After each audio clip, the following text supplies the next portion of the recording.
कल से शुरू होने वाला बारिश का सिलसिला जारी। मुल्क में कहीं बरसात कहीं बर्फबारी। जाती सर्दी लौट आई। पंजाब, केपी, बलूचिस्तान में बारिश, यालाबारी। कश्मीर, गिलगित, केपी में गरज चमक के साथ बारिश। मानसहरा में 3 रोज से बारिश और बर्फबारी।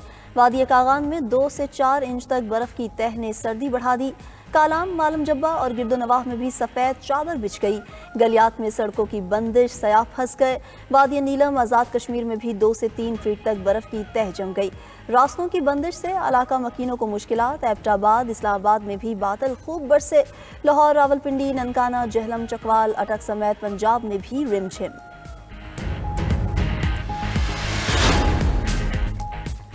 जजेस तकारुरी के लिए कायम जुडिशल कमीशन का इजलास आज होगा। लाहौर हाई कोर्ट में एडिशनल जजेस की तैनाती के लिए 8 सेशन जजेस के नामों पर गौर किया जाएगा। राजा गजनफर अली खान, कैसर नज़ीर बट, अकमल खान, तनवीर अहमद शेख के नाम ज़ेर गौर आएंगे। जजीला असलम, तारिक महमूद बाजवा, शाहिदा सईद, अकबर गुल खान के नामों पर भी गौर का इम्कान।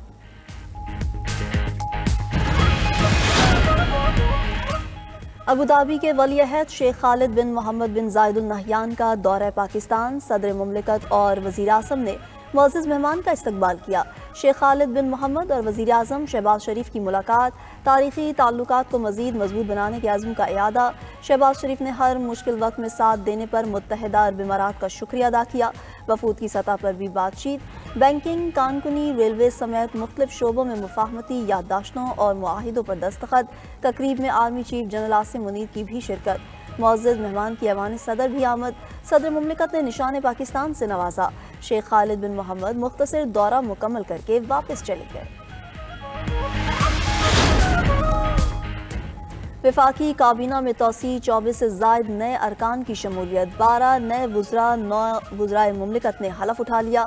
3 मुशीर और 4 मुआवने खसूसी भी शामिल। ऐवान सदर में सदर मुमलिकत आसिफ जरदारी ने हलफ लिया।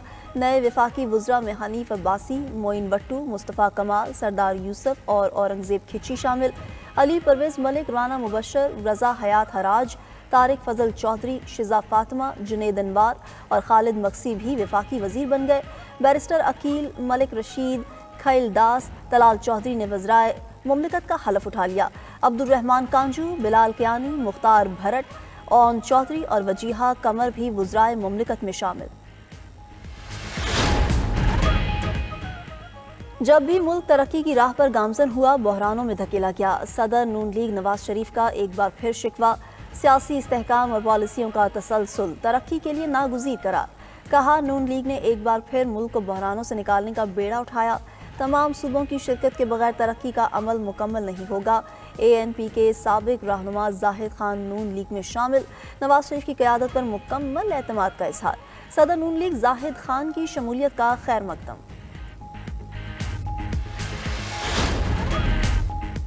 पहला रोज़ा कल होगा या परसों? रमज़ान मुबारक का चांद देखने के लिए इजलास आज होगा।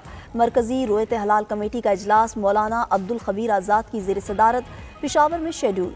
चांद की रोयत के लिए जोनल कमेटियों के इजलास तमाम जोनल हेडक्वार्टर्स में होंगे।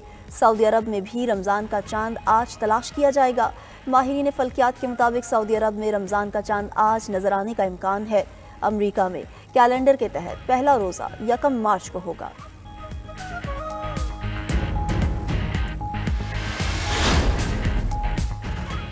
प्यूटन भरोसे के काबिल हैं। यकीन है वो यूक्रेन पर दोबारा हमला नहीं करेंगे। अमरीकी सदर डोनाल्ड ट्रंप की बरतानवी वज़ीर आज़म केयर स्टार्मर से मुलाकात के बाद मुश्तरका प्रेस कॉन्फ्रेंस। कहा, यूक्रेन में तवीलुल मुद्दती अमन के लिए कामयाब मुआहिदा करने जा रहे हैं। यूक्रेन जंगबंदी मुआहिदा सबके मुफाद में है। यूक्रेन के साथ मादनियात का मुआहिदा रूस के खिलाफ कीव की सलामती की ज़मानत है। बरतानवी वज़ीर आज़म सख्त मुज़ाकरातकार हैं। बरतानवी वज़ीर आज़म बोले, अमरीका की जानिब से सलामती की ज़मानत के बगैर यूक्रेन में अमन कायम नहीं हो सकता।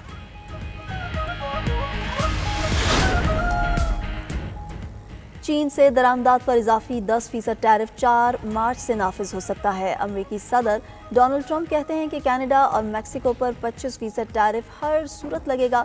कनाडा और मैक्सिको ने मनशियात की स्मगलिंग रोकने के लिए कार्रवाई नहीं की। तजारत में तवाज़ुन के लिए टैरिफ लगाना ज़रूरी है। बहुत से ममालिक के साथ अमरीका को तजारत में खसारा हो रहा है। मैक्सिकन सदर क्लाडिया बम ट्रंप के साथ मुआहदे के लिए पुरुमीद। कहती हैं टैरिफ के मामले पर अमेरिका के साथ मुज़ाकरात जारी हैं। 4 मार्च को अहम ऐलान मुतवक्के है। इसराइली फ़ौज का हमास के हमले पर नाकामी का एतराफ़। 7 अक्टूबर 2023 के हमले की तहकीकाती रिपोर्ट जारी। रिपोर्ट में कहा गया है कि इसराइली फ़ौज अपने शहरियों की हिफाजत करने में नाकाम रही। जंग के इब्तदाई घंटों में ही इसराइली फ़ौज का गज़ा डिवीज़न पसपा हो गया था। हमास का हमला 3 मरहलों में हुआ। 5000 जंगजू इसराइल में घुसे। हमास ने इलाके की आबादियों और सड़कों का कंट्रोल हासिल कर लिया था।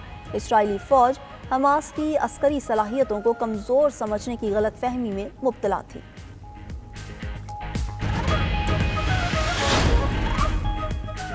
और चैंपियंस ट्रॉफी में ऑस्ट्रेलिया और अफगानिस्तान का आज अहम मैच होगा। दोनों टीमें दोपहर 2 बजे कज़ाफ़ी स्टेडियम लाहौर में टकराएंगी। जीत पर अफगानिस्तान सेमीफाइनल का टिकट कटाएगा, हार पर इवेंट से बाहर हो जाएगा। ग्रुप की दूसरी सेमीफाइनलिस्ट टीम का फैसला जनूबी अफ्रीका और इंग्लैंड के दरमियान मैच से होगा। कामयाबी पर जनूबी अफ्रीका सेमीफाइनल में पहुंचेगा। नाकामी की सूरत में ऑस्ट्रेलिया और जनूबी अफ्रीका का फैसला रन रेट पर होगा।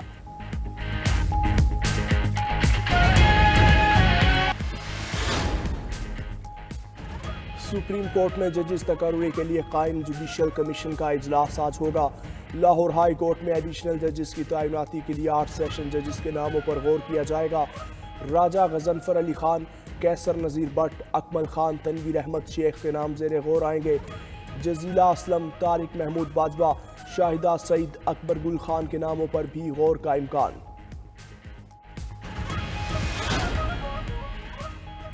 जब भी मुल्क तरक्की की राह पर गामजन हुआ, बहरानों में धकेला गया। सदर नून लीग नवाज शरीफ का एक बार फिर शिकवा। सियासी इस्तेहकाम और पॉलिसीज का तसलसल तरक्की के लिए नागुज़ीर करार।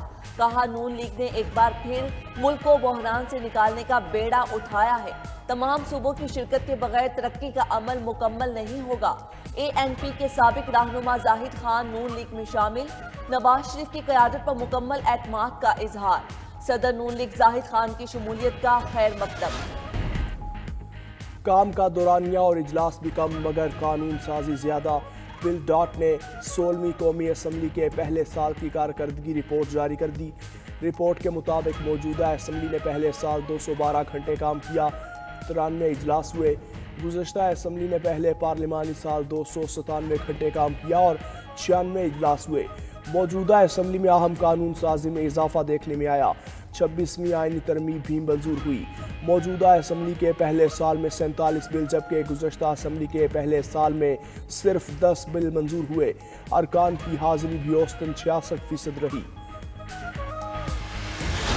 कॉटेज का देने के लिए हर शहर में नया ट्रांसपोर्ट सिस्टम ज़रूरी है। जदीद ट्रांसपोर्ट सिस्टम से लोगों के मयार ज़िंदगी में बेहतरी आएगी।